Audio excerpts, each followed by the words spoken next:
RAM और रोम के काम बिल्कुल डिफरेंट होते हैं और लोग इन दोनों चीजों को एक ही समझ लेते हैं। स्टोरेज और फोन या लैपटॉप स्लो होने का कारण रैम को दे देते हैं। लेकिन रैम कंप्यूटर की टेम्परेरी वर्किंग मेमोरी होती है और रोम कंप्यूटर की परमानेंट स्टोरेज होती है। लेकिन हमारा फोन स्लो क्यों होता है? रैम या रोम किसकी वजह से हमारा फोन या लैपटॉप स्लो हो जाता है? और जब मैं ऐप स्विच करता हूँ तो बार बार एप्स रिलोड क्यों होते हैं? बैकग्राउंड ऐप खुद ब खुद क्लोज क्यों हो जाते हैं? मेरे लैपटॉप में 32 GB रैम है फिर भी लैग क्यों करता है? फोन में 8 GB होने के बाद भी स्मूथ चलता है। तो इस वीडियो में हम एग्जैक्टली यही क्लियर करेंगे रैम और रोम का क्या रोल है और कैसे काम करते हैं और दोनों का किसी भी डिवाइस पर परफॉर्मेंस में इतना इम्पैक्ट क्यों पड़ता है। और सबसे मेन बात, हमारा फोन स्लो क्यों होता है। लेकिन इस सबसे पहले अगर आप लोग चैनल पे नए हो तो चैनल को सब्सक्राइब करो। तुमने नहीं कर रखा है सब्सक्राइब, पहले सब्सक्राइब करो। जब लोग रैम या रोम के बारे में बात करते हैं तो लोग उन दोनों को एक ही समझ लेते हैं, स्टोरेज। तो भाई यही से स्टार्ट करते हैं। रैम और रोम का काम एक जैसा तो बिल्कुल नहीं है और जब तक तुम्हें इन दोनों के बीच का डिफरेंस क्लियर नहीं होगा तब तक आपको पता ही नहीं चलेगा कि आपका फोन और लैपटॉप स्लो क्यों हो रहा है और किसकी वजह से हो रहा है। तो भाई सबसे पहले हम रैम को समझ लेते हैं। ये वो चीज है जो तुम हर सेकंड यूज करते हो, आपको पता हो या ना पता हो, पर तुम रैम को हर सेकंड हर मिनट यूज कर रहे होते हो। रैम का फुल फॉर्म होता है रैंडम एक्सेस मेमोरी। रैंडम का मतलब ये बिल्कुल नहीं होता है कि आपका डाटा इधर उधर पड़ा है। इसका मतलब होता है कि प्रोसेसर किसी भी डाटा को तुरंत एक्सेस कर सकता है बिना वेट किए। अगर मैं आप लोगों को सिंपल शब्दों में बताऊं तो रैम वो जगह होती है जहां पर हमारा करंट काम चल रहा होता है। तो भाई तुमने फोन अनलॉक किया, फिर व्हाट्सएप ओपन किया, फिर बैकग्राउंड में यूट्यूब चला लिया, फिर क्रोम में कुछ सर्च करने लगे, तो भाई ये सब ऐप पहले स्टोरेज में होते हैं और तुम जब उन ऐप्स को यूज करते हो तो वो सब उठ के आपके रैम में लोड हो जाते हैं। ऐसा क्यों? क्योंकि रैम सीपीयू के बिल्कुल पास होती है और रैम की स्टोरेज से काफी ज्यादा स्पीड होती है, यानी रोम से काफी ज्यादा स्पीड होती है रैम की। तो भाई प्रोसेसर बहुत ज्यादा फास्ट होता है और इसको चीजें बहुत ज्यादा ही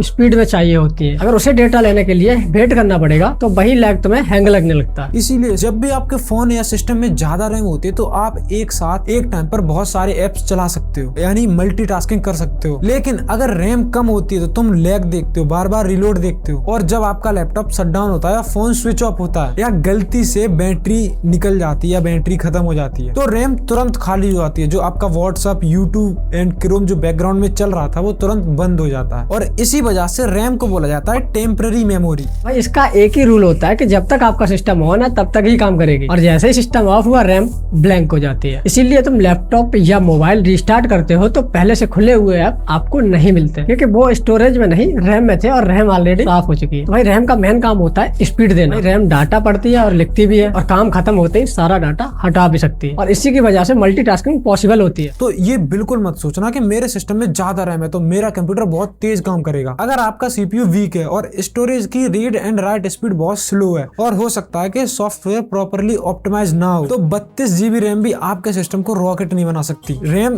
टीम के साथ बहुत अच्छी तरीके से काम करती है, अकेले हीरो नहीं बनती। अब बात करते हैं रोम के बारे में, जिसके बिना सिस्टम जिंदा ही नहीं होता भाई, उसमें जान ही नहीं आती है। तो अगर मैं सच बोलूं तो रोम के बिना सिस्टम एक सेकंड भी नहीं चल सकता। रोम का फुल फॉर्म होता है रीड ओनली मेमोरी। अब एक सीन इमेजिन करो, जब तुम सो रहे होते हो और तुम्हारी मम्मी तुम्हें उठाती है, उस मोमेंट पर तुम्हारे पास कोई काम नहीं होता, मतलब तुम्हारी रैम खाली होती है। उसके बाद जब तुम्हारी मम्मी तुम्हें काम देती है और फिर तुम काम करने लगते हो तो इससे तुम क्या समझे? क्या मतलब तुम रैम हो और तुम्हारी मम्मी रोम। ठीक ऐसे ही रोम के अंदर वो इंस्ट्रक्शन होते हैं जो सिस्टम को बताते हैं कि सीपीयू स्टार्ट कैसे करना है, सिस्टम की रैम काम कर रही है या नहीं, या फिर तुम्हारी तरह काम चोरी कर रही है, स्टोरेज से ओएस को कैसे उठाना है। इस प्रोसेस को बोलते हैं बूटिंग। उससे सीधे इंस्ट्रक्शन चाहिए होते हैं और वो इंस्ट्रक्शन सिर्फ रोम के पास होते हैं। इसीलिए रोम को बोला जाता है नॉन वोलेटाइल मेमोरी, मतलब अगर पावर चली जाए, सिस्टम बंद रहे, फिर भी आपका डाटा सेफ रहे। अब सवाल आता है कि रोम रीड ओनली मेमोरी क्यों होती है? रोम को रीड ओनली मेमोरी इसलिए बोलते हैं क्योंकि नॉर्मल यूजर रोम के डाटा को चेंज नहीं करता। अगर रोम का डाटा थोड़ा सा भी करप्ट हो जाएगा तो सिस्टम ऑन ही नहीं होगा, स्क्रीन ब्लैक दिखेगी और आपका सिस्टम डेड हो जाएगा। इसीलिए मैन्युफैक्चरर रोम में डाटा लिखता है लेकिन उस डाटा को यूजर के लिए लॉक कर देता है। हाँ, कुछ अपडेट के थ्रू वो डाटा